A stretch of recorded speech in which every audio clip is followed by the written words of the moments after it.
गेली की त्या जिचा पती गेला ती रडते, तिच्या शेजारी बसून ही दोन अश्रू. इथे शब्द वापरणं योग्य नाही तो, पण समजावं म्हणून वापरतो. मनापासून रडते ती, खोटं खोटं रडते. स्त्रिया उपजत प्रेमाचं काय प्रतीक आहे. म्हणून उपजत प्रेमाचं प्रतीक असलेल्या स्त्रियांना शंकरांची पूजा श्रेष्ठत्वाने सांगितली. कारण शंकरांना फक्त भाव पाहिजे, आणि तो भाव पुरुषांपेक्षा कोणाकडे असतो. शिवपूजनम प्रतिदिनम प्रतिदिनम शिवपूजनम. आणि स्त्रियांना एक, त्याला काय म्हणतात, सुखी संसाराची चाली. मिष्टान्न पानंदृहे. घरात भोजन व्यवस्थित बनवायचं. काय बनवायचं? सुगरण स्त्री सारखं वर्तन पाहिजे. सुगरण म्हणजे काय?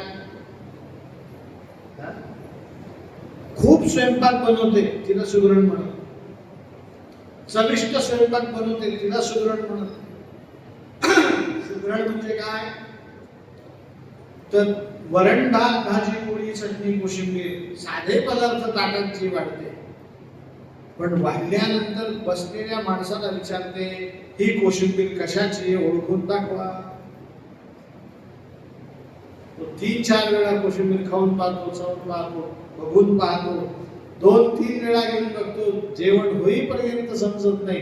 हात धुवून सांगतो सरते शेवटी वहिनी कशाची होती म्हणे काही नाही, थोडा मका किसून टाकला होता. लक्षात ठेवा, हे जिला जमत की मी काय बनवलंय, रुचकर बनवलंय, पण काय तुम्हाला समजत नाही, त्या स्त्रीला काय म्हणतात? सुगरण. सोप्या भाषेत बोलायचं झालं तर जिला सिक्रेट रेसिपी म्हणतात. काय म्हणतात? गावात घरात नातेवाईकात चर्चा होते,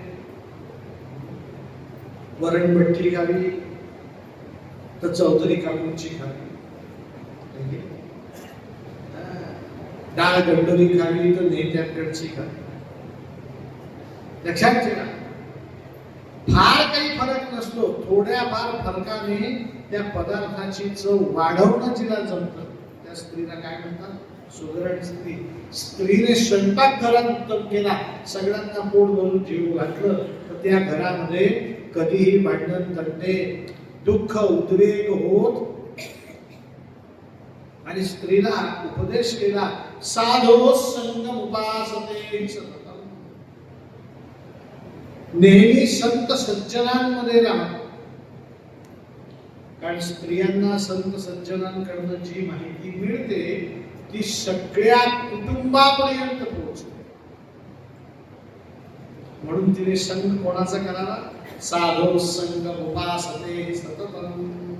आणि आयुष्याचा ज्यावेळेस उत्तरार्ध येतो, क्लायमॅक्स आयुष्याचा, कुठेतरी आता थांबावं असं वाटतं आपल्याला. आता नाक सुन आता थांबलं पाहिजे. त्यावेळेस तिने म्हटलं पाहिजे धन्यो गृहस्थाश्रम. काय म्हटलं पाहिजे? हा पतिव्रता धर्म आहे. 4ही मुलींना पतिव्रता धर्माचं निरूपण करून सांगितलं. 1 महिनाभर निरूपण ऐकलं. 4ही मुली सुशिक्षित झाल्या, शिक्षित सुशिक्षित झाल्या. आणि 1 महिन्यानंतर शुभमुहूर्तावरती, नीट ऐका, 10,000 घोडेस्वार पुढे, 60,000 पायदळ घोडेस्वारांच्या मागे, मग राजा दशरथ अश्वावरती बसलेला, राम लक्ष्मण भरत शत्रुघ्न हे अश्वांवरती दशरथाच्या मागे बसलेले, त्यांच्या मागे वृद्ध प्रधान मंडळ पालख्यांमध्ये बसलेलं, त्या पालख्यांच्या पाठीमागे हत्तीच्या अंबाऱ्यांवरती 3 आई आणि 4 सुना बसलेल्या, आणि पाठीमागे 1,00,000 पायदळ. अशी ती मिरवणूक निघाली मिथिला नगरीतनं अयोध्या नगरीकडे. आता निघाले 3 दिवसांचा मुक्काम पडला. जिथे मुक्काम पडणार आहे तिथे तिथे सेवक पुढे जाऊन रस्ता स्वच्छ करतात, राहुट्या बांधून ठेवतात, भोजनाची व्यवस्था करतात. पहिला मुक्काम पडला, दुसरा मुक्काम पडला, आता तिसरा मुक्काम रात्री अयोध्येला होणार. सकाळ झाली, प्रवास नामचा शेवटचा. एका डोंगरावर एवढं सैन्य उतरत होतं आणि अचानक वातावरणामध्ये बदल झाला. वानर झाडावर चढू लागले, पक्ष्यांचे आवाज येऊ लागले, प्राणी चित्कार करू लागले, काहीतरी वन्यजीव येतोय, वाघ सिंहादी हे जाणवू लागलं. आणि अचानक धरणीला धरणीकंप येऊ लागला. सगळ्या सृष्टीमध्ये बदल झाले. सूर्य अस्ताला जातो की काय, सुप्रभात समय, सकाळी सकाळी सूर्य अस्ताला जातो काय, अशा संध्या छाया लागली. राजा दशरथ पराक्रमाचा सागर होता, त्याने सगळी वरात थांबवली. म्हणजे थोडा वेळ काहीतरी काय होतंय कोणाच्या लक्षात येत नाही. इतक्या या वरातीला समोर जायचं आहे. ती वरात पूर्व दिशेकडे तोंड करून उभी आहे, तर बरोबर दक्षिण दिशेतनं डोंगरावरनं दंडन दंडन पाऊल टाकत श्री परशुराम भगवान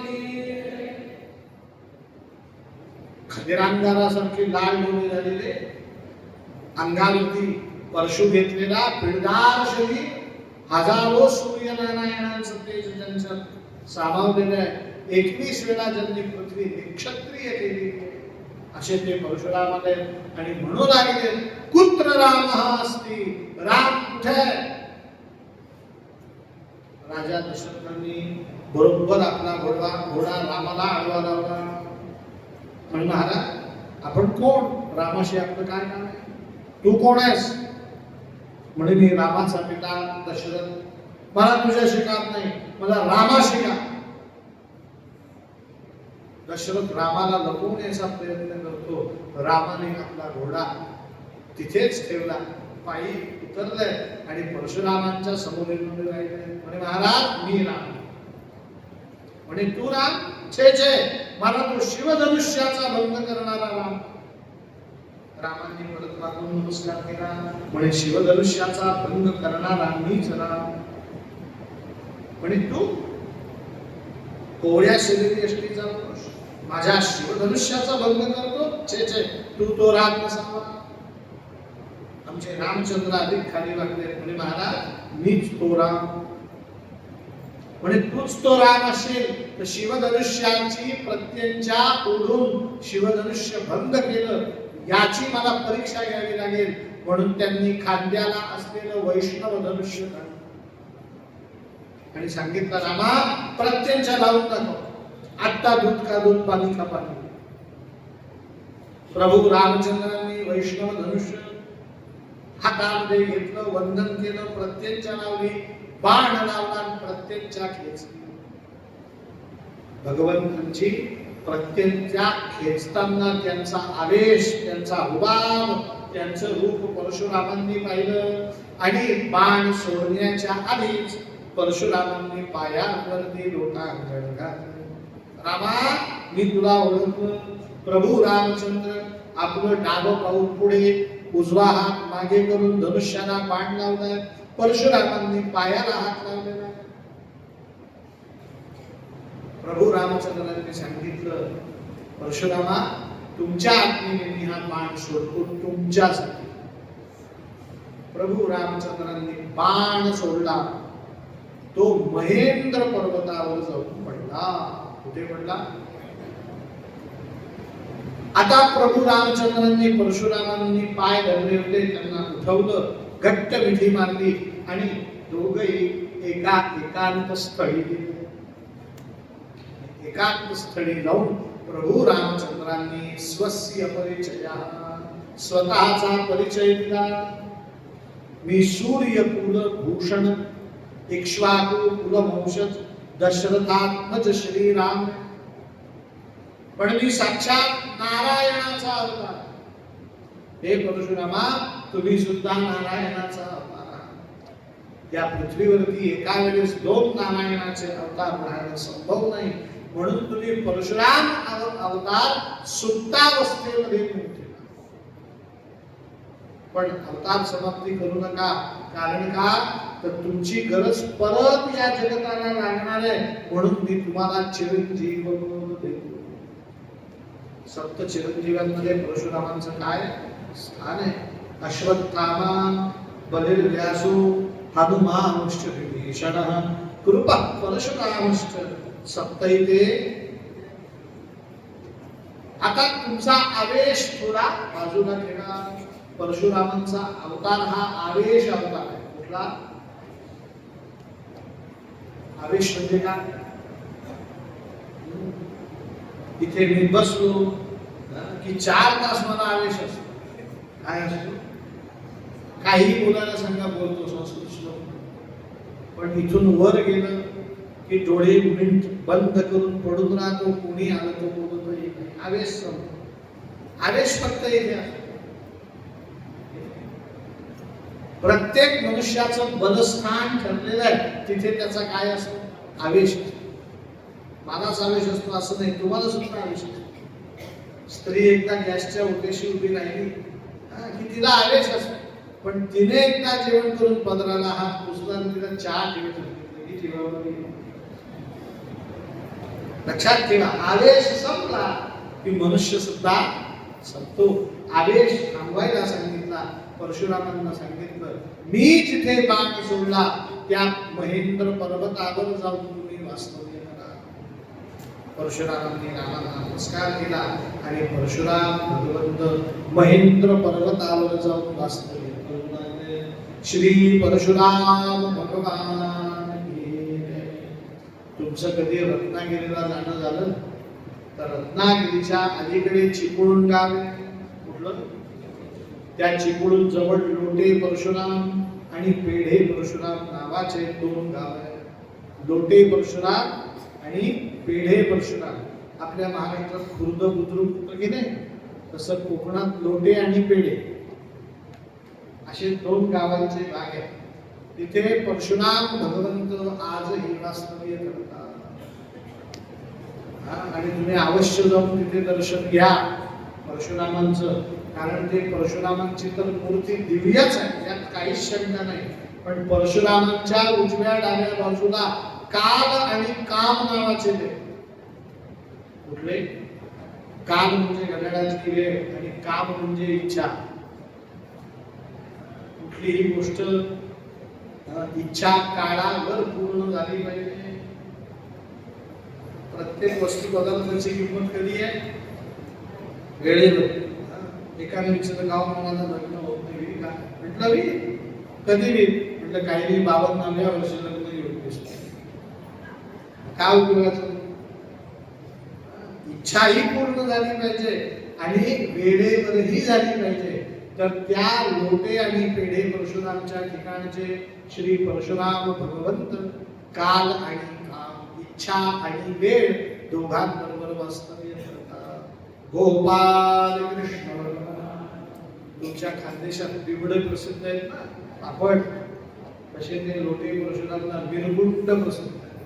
काय प्रसिद्ध आहे? पापडाचा प्रकार आहे, पोह्याचा पापड. कधी गेले तर अवश्य आणा. बेतकूट माहिती आहे तुम्हाला? एका वाटी तांदळाला 2 वाटे पाणी टाकतो ना आपण भात शिजवताना. तर बेतकूट भात खायचा असेल तर 3.5 पट पाणी घालायचं. 3.5 वाटी. एका तांदळाला किती? त्यात 2 चमचे बेतकूट आणि 5-6 चमचे तूप, भरपूर तूप शिजवतानाच टाकायचं. आणि तो भात शिजत आला की अर्थातच पातळ भात होतो, तो मऊ भात म्हणतो आपण.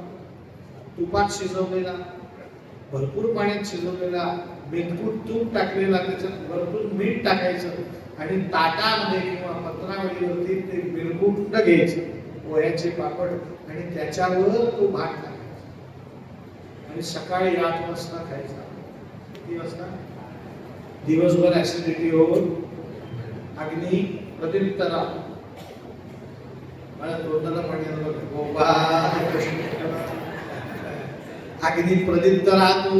आणि महत्वाची गोष्ट, सकाळच्या वेळेस डाळी असलेलं मेथकूट गाईचं तूप, कार्बोहायड्रेट्स असलेला भात आणि पोह्याचे पापड, म्हणजे त्याला काय म्हणतात फायबर असलेलं अन्न खाल्लं की शरीराला पूर्ण पोषण काय मिळतं, उत्कृष्ट ना. आणि तुम्हाला चवीला लिंबाचं लोणचं घ्यायचं. त्या परशुरामाच्या ते हे सगळं सांगण्याचं कारण नैवेद्यच असतं. सकाळी रामप्रहरी 8 वाजता तिथे गेलं की आपल्याला पोह्याचा पापड, तूप, मेथकूट भात, लिंबाचं लोणचं असा चविष्ट प्रसाद देतो की तुम्हाला खाल्ल्यानंतर तृप्ती मिळते. तुम्ही कधी पावसला गेलेत का? स्वामी स्वरूपानंद अवश्य जा, 12 वाजता जा. तिथे खिचडीचा प्रसाद असतो आणि बांबूचं लोणचं असतं. कुठलं लोणचं? फार सुंदर. आणि कैरीचं 12 महिन्याचं.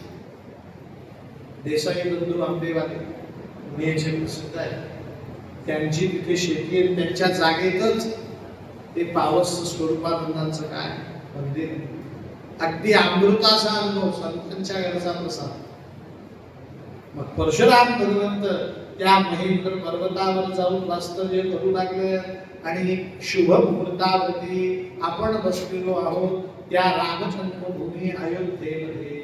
सीते सहित राम, उर्मिले सहित लक्ष्मण, मांडवी सह भरत, शुद्धकीर्ती सहित शत्रुघ्न भगवंत आले.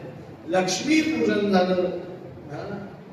ज्या काही विवाहानंतरच्या पूजा असतात, कुल परंपरा असतात, कुलाचार असतात, कुलधर्म असतात, ते पूर्ण केले. नव्याचे 9 दिवस संपले.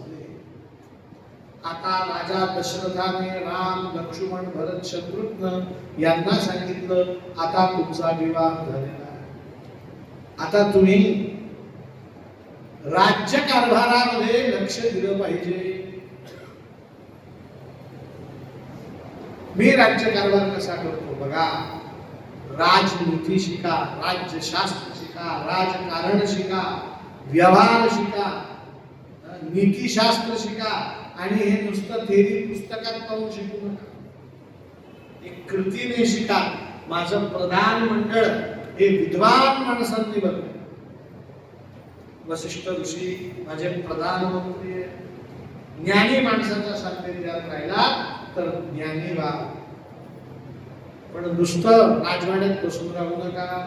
अयोध्या नगरीत फिरून, अयोध्या राज्यामध्ये फिरून, जनसामान्यांमध्ये मिसळून, जनसामान्यांना राजा वाटेल असं वर्तन करा.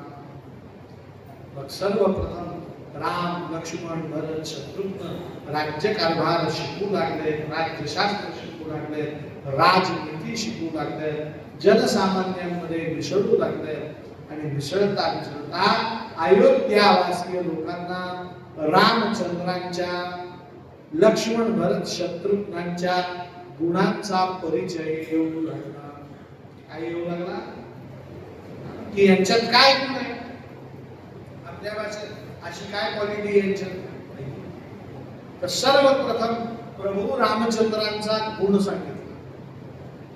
हा गुण आपण, हे सर्व गुण आपण आत्मसात केले पाहिजे.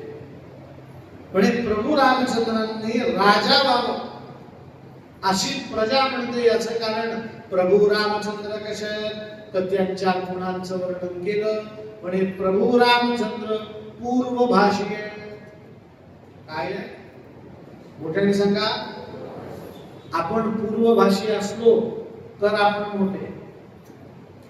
लक्षात ठेवा, आपण मोठे का होत नाही, आपण उत्तर भाषी. कुठली भाषी? आता पूर्व भाषी, उत्तर भाषी म्हणजे काय?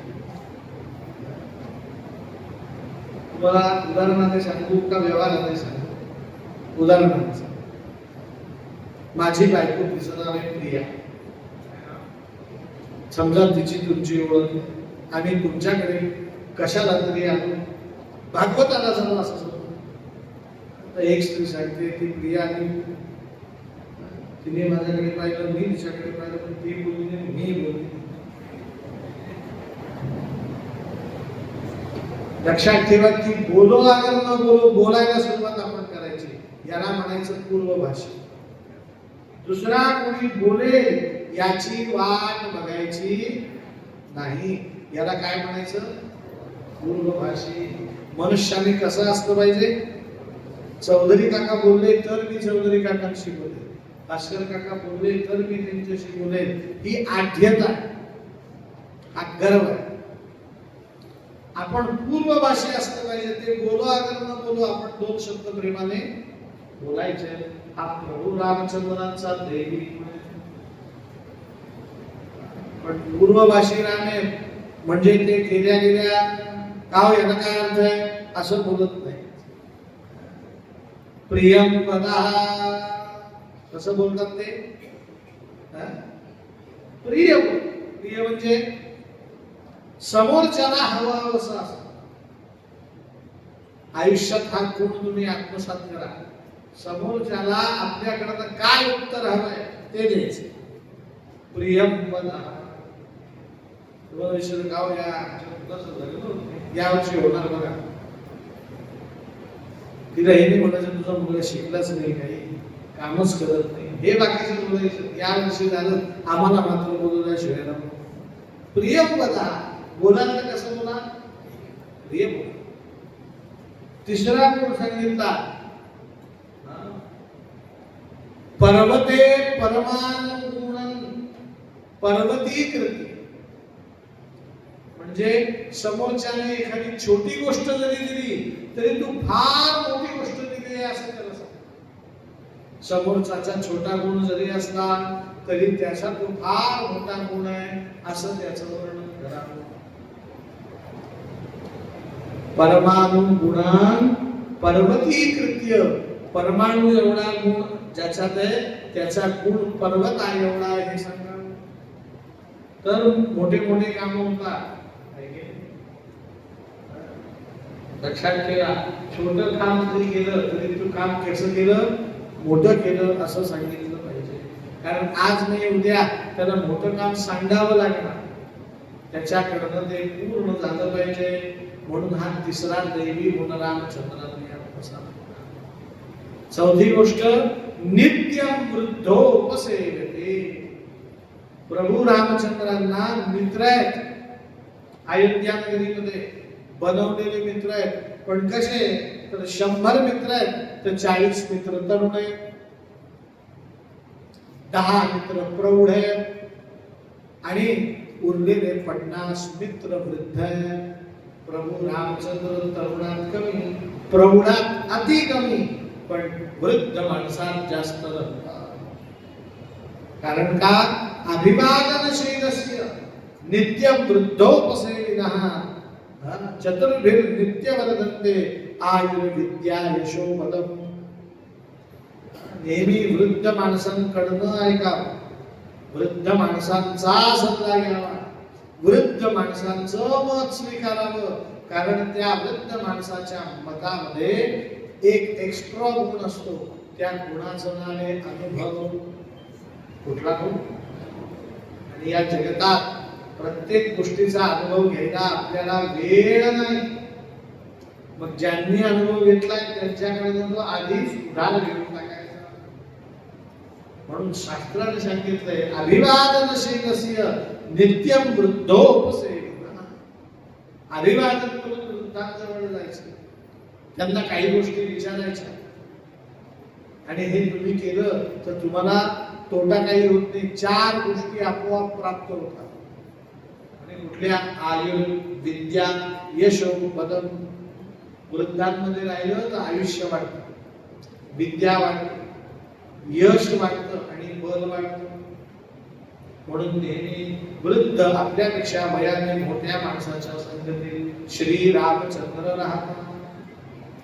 बल श्री रामचंद्रांचा दुसरा दैवी गुण आहे. म्हणे काय? म्हणे प्रभू रामचंद्र कुठल्याही कामाला तुच्छ मानत नाहीत. काय मानत नाही? प्रत्येक कामाचा काय करतात? आदर करतात. लक्षात ठेवा, कामाचा आदर करतात. झाडू मारायला सांगितलं म्हणजे कमी दर्जाचं काम आहे आणि जेवण वाढायला सांगितलं म्हणजे श्रेष्ठ दर्जाचं काम आहे असं काही नसतं. तुम्हाला एक वाक्य मी सांगतो, विसरू नका. सेवा फक्त भाग्यवान माणसालाच करायला लागते. काय सांगितलं? सगळ्यांना सेवेचा योग नशिबात नसतो. सेवा फक्त कोणाच्या नशिबात दिलेली असते? आणि ती आई वडिलांची गुरूंचीच असली पाहिजे अशी काही नाही. कोणाचीही करा, सेवा नशिबात असते.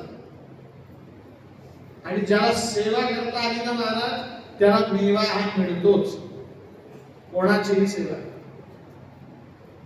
मग आपल्याला झाडू मारायला सांगितलं तीही सेवा आहे, जेवण वाढायला सांगितलं तीही सेवा आहे, जप करायला सांगितलं तीही सेवा आहे, जे नियत काम दिलंय ते करणं सेवा आहे. या रामकथेचं उदाहरण घ्या. सगळेच जण स्वयंपाक करू लागले, स्वयंपाकाची सेवा तर चालेल का? सगळेच वाढायला उभे राहिले तर चालेल का? कोणी जेवण ते मंदिरावर का तबला बिबला सांभाळा. सगळ्यांनी जेवण बनवून उपयोग नाही, सगळ्यांनी वाढून उपयोग नाही, सगळ्यांनी कथा ऐकायला येऊन बसले, आचार्य सुद्धा येऊन बसले तर चालेल का?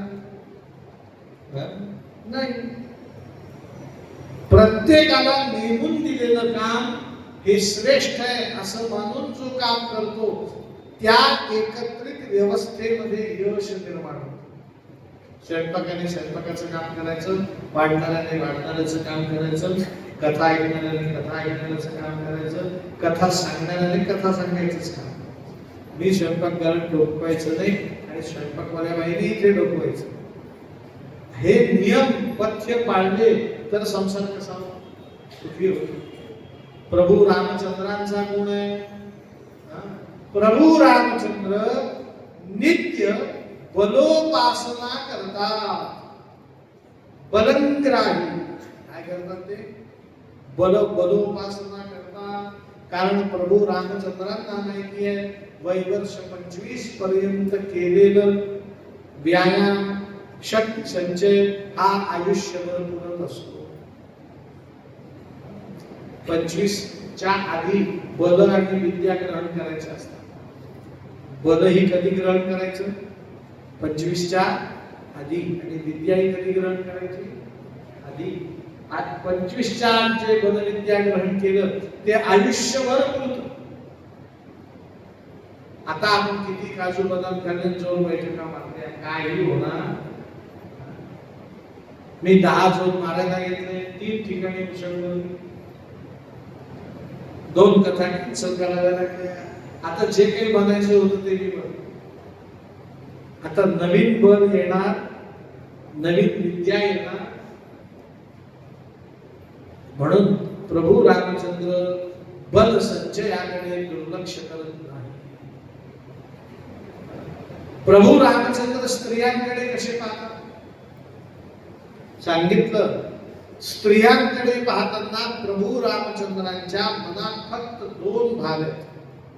एक वयाने लहान असेल तर अनुजा भगिनी लहान बहीण, आणि वयाने मोठी असेल तर मोठी बहीण नाही म्हणे माता. ते कोण आहे माझी?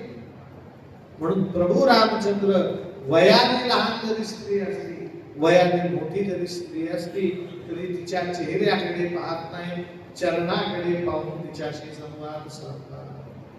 प्रभू रामचंद्रांनी स्त्रियांशी व्यवहार गांभीर्यपूर्वक केला.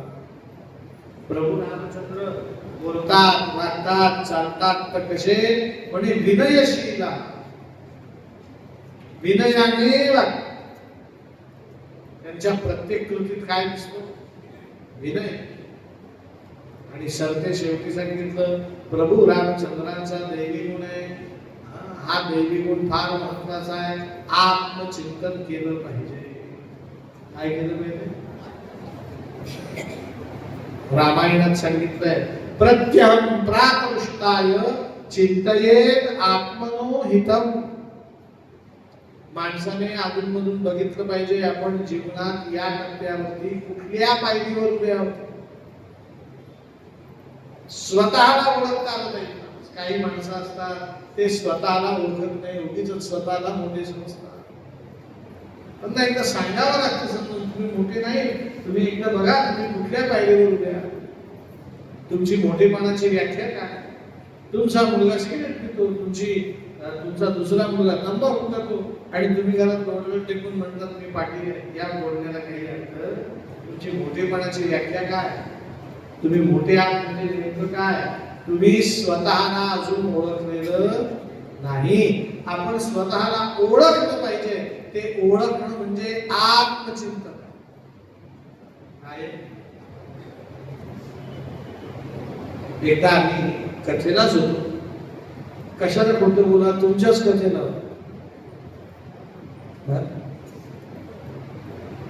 कुठे होतो ही सांगतो. पुष्कर आम्ही भास्कर काका आम्ही 4-5 जणांनी गाडी केली, बरोबर आहे. खाटूश्यामला जायचं, बाकीची बस मध्ये, आपली गाडी बी गेली, आपण बस मध्ये बसलो. एक शेजारी मनुष्य बसला होता. मी कथा समजली की कथेशिवाय काही बोलत, म्हणजे कथे व्यतिरिक्त बोलतो, कथेचं काही बोलतो, पण त्या माणसाने बळबळ माणसे काय केलं. आणि मलाही झोप येत होती. म्हणून दक्ष राजाला मुली किती होती? काय प्रश्न विचारला? आता मी काहीतरी उत्तर द्यायचं झालं असेल तर 13 होते. म्हणे मी तर असं ऐकलं की 27 होते. अरे तू काय ऐकलं? मीच सांगितलं. तुला ऐकवणार दुसरं कोण पाहिजे? पण तू मला असं ऐकलं होतं, असं काही माझा फार मोठा अभ्यास आहे दक्ष प्रजापतीवर, मी PhDच केली. लक्षात ठेवा, असं वागून चालत नाही. आयुष्यात आपण आपली पायरी ओळखली पाहिजे. आपण कुठे उभे आहोत हे समजलं पाहिजे. आपला मोठेपणा आपल्याला ओळखणे आहे. लक्षात काय? तुमच्या भुसावळ जवळ मी कथेला, तिथे एक स्त्री आहे, परिचित आहे माझ्या. तिने सांगितलं म्हणजे महाराज तुम्ही इतर महाराजांपेक्षा निराळे. तर का बरं तुम्हाला असं? तर तिने तिकडचा शब्द वापरला तो मला आवडला, मी लक्षात ठेव. म्हणजे आमच्याकडे महाराजांना फार तोड करावं लागतं. आता काय हा तोड शब्द काही समजला. म्हणून ते आले की त्यांची पिशवी घ्यावी लागते, त्यांना पाणी द्यावं लागतं, त्यांना चहा द्यावा लागतो. ते आम्हाला घरात आले की पहिल्यांदा आम्हाला बोलतात मला झोपायला असं पाहिजे, मला बसायला तसं पाहिजे. तुम्ही एकही नियम सांगा. म्हटलं त्याला कारण आहे, मी स्वतःला ओळखतो. त्याला कारण काय? मी कोणत्या पायरीवर हे मला पक्क माहिती आहे. मी स्वतःला महाराज म्हणून समजत, कारण महाराजांचा जो काही गुण आहे त्याच्यातला 1% सुद्धा गुण आपल्यात नाही हे मला माहिती आहे. म्हणून मी तसं काही वागत नाही. आत्मचिंतन, स्वतः चिंतन करून स्वतः कोण आहे हे ओळखणं. म्हणून मी प्रत्येकाशी मित्रवत आचरण, मित्रासारखं. मी स्वतःला महाराज समजत नाही. मी परत सांगतो, का समजत नाही? महाराज या शब्दाचा जो अर्थ आहे त्या अर्थाला आपण 1% सुद्धा अजून स्पर्श केलेला नाही. ही ओळख आहे. शास्त्र सांगतं आपण आपल्याला ओळखलं पाहिजे. प्रभू रामचंद्र स्वतःला ओळखला. आता प्रभू रामचंद्र स्वतः नारायण आहेत, ते स्वतःला ओळखतात म्हणजे काय? तर त्यांना भान आहे मी जरी नारायण नसलो तरी रामावतारात मी मनुष्य म्हणून आलोय हे भान आहे. लक्षात आलं का? भान असलं तो कोण आहे? पूर्ण शक्तिमान, पूर्ण परब्रह्म सच्चिदानंद घन आहे. पण ते आत्मचिंतन करतात. मी जरी नारायण असलो तरी आत्ता रामावतारात काय मी कोण आहे? मानुषांत रूपमास्ताय, मी मनुष्य रूपात. हळूहळू हळूहळू प्रजाजनांमध्ये रामचंद्रांचा आदर वाढू लागला. एक दिवशीचा प्रसंग, राजा दशरथ, राजा आहे तो, आरशासमोर बसलेला होता आणि सेवक मुकुट घालत. राजा स्वतःच्या डोक्यावर स्वतः मुकुट ठेवत नाही, सेवक. आणि राजा दशरथ डोक्यावरती मुकुट ठेवत असताना राजा दशरथाने मुकुट ठेवल्यानंतर आरशात बघितलं. एकदा मुकुट इकडून बघितला, एकदा मुकुट तिकडून बघितला, समोरून बघितला. पण डाव्या बाजूने बघत असताना राजा दशरथाच्या कानात एक केस पांढरा दिसला. कोणाला? राजा दशरथ. लक्षात ठेवा, कानातच केस का पांढरा दिसला म्हणे तो जणू कानात सांगत होता. हे राजा दशरथा, तुझ्या आयुष्यातला चढ संपला. आता ही गाडी कुठे लागली? ही कधी घरंगडे सांगता येत नाही. चढावावर गाडी कंट्रोल करता येते, उतारावर गाडी कंट्रोल करता येत नाही. ही गाडी उताराला लागली. उतार सोपा जरी वाटत नसला तरी तो सोपा नसतो. राजा दशरथाने तो केस बघितला, तो सावध झाला. त्याने वसिष्ठ ऋषींनाही वार्ता सांगितली. म्हणे महाराज, मी आज श्वेत वर्णाचा केश माझ्या कर्णकुंडलाजवळ बघितला. याचा अर्थ काय घेऊ? म्हणे याचा अर्थ असा आहे, तुझं वय 50शीच्या जवळ आलेलं असा. म्हणे ही वानप्रस्थाकडे जाण्याची तयारी आहे. राम, लक्ष्मण, भरत, शत्रुघ्न यांच्यापैकी कोणाला तरी तो सिंहासनावर बसवतो. वसिष्ठांनी कोणाचंही नाव घेतलं नाही. तुला 4 मुलं आहेत, कोणाला बसवायचं ते तू ठरव. राजा दशरथाने सांगितलं, लवकरच निर्णय येतो. व राजा दशरथाने या संदर्भात पहिला निर्णय असा घेतला की भरत, शत्रुघ्न यांनी आजोळी लावून कैकेय देशामध्ये, आणि कैकेय देशाचा राजा, नाव नीट ऐका, कैकेयीचे वडील, त्यांचं नाव अश्वपती. काय नाव? अश्वपती. राजाच्या सान्निध्यात 3 वर्ष राहावं. भरत आणि शत्रुघ्न दोघांनीच राहावं. कुठे राहावं? कैकेय देशात. कोणाकडे? कैकेय देशाचा राजा अश्वपती. आता मुलाला राज्यावर बस असं वसिष्ठांनी सांगितल्यावरती त्या संदर्भात घेतला गेलेला हा निर्णय. कसा? तर राजा दशरथ म्हणतो, 4 एकाला गादीवर बसवायचं तर आधी 4 जण एका रँकला आले पाहिजे. मग 4ची रँक 1 नव्हती. म्हणे काय फरक होता? म्हणे राम, लक्ष्मण, भरत, शत्रुघ्न 4चं शिक्षण वसिष्ठ ऋषींकडे झाले प्राथमिक. पण विश्वामित्र ऋषी आले, ते राम लक्ष्मणाला घेऊन गेले, दिव्य शस्त्रास्त्र दिले. परिणाम त्यांचं हायर एज्युकेशन झालं, पोस्ट ग्रॅज्युएशन झालं. ते अजून भरत शत्रुघ्नाला मिळालेलं नाही. भरत शत्रुघ्न सुद्धा ज्ञानी झाले पाहिजे. पण त्या काळात राजा दशरथा एवढाच वीर योद्धा असलेला कैकेय देशाचा राजा अश्वपती हा श्रेष्ठ होता, शस्त्रविद्येमध्ये निपुण होता. मग त्याच्या सान्निध्यात आपल्या मुलांना जर पाठवलं तर हे 2 मुलं राम, लक्ष्मणा इतके पराक्रमी होतील, मग आपण निर्णय करू शकू. म्हणून या दोघांना शिक्षणासाठी कोणाकडे पाठवलं? अश्वपती राजाकडे. पण अश्वपती राजाकडे पाठवल्यानंतर 1 दिवशीचा प्रसंग. 2ही मुलं आजोळी गेलेले आहेत. 3-4 महिन्यांचा कालावधी गेला आणि राजा दशरथाला एक स्वप्न पडलं. काय पडलं? स्वप्नामध्ये काय दिसलं? तर एक घुबड माहिती ना, राजा दशरथाच्या महालाच्या खिडकीवर येऊन बसलं आणि मृतम असं म्हणू लागलं. या सृष्टीमध्ये वन्यजीव, वनचर प्राणी काही संकेत देत असतात. काय देत असतात? राजा दशरथाने दुसऱ्या दिवशी वसिष्ठ ऋषींना विचारलं, मृतम असं घुबड स्वप्नात मला दिसलं.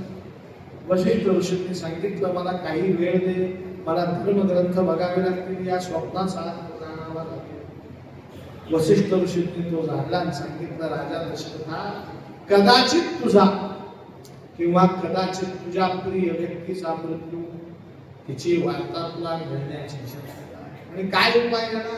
म्हणजे काही नाही, शंकरावरती तेलाचा अभिषेक, ग्रहांचा जप कर, ग्रहांचे हवन कर, ब्राह्मणांना भोजन दे, गाईला चारा दे, सूर्याला अर्घ्य दे.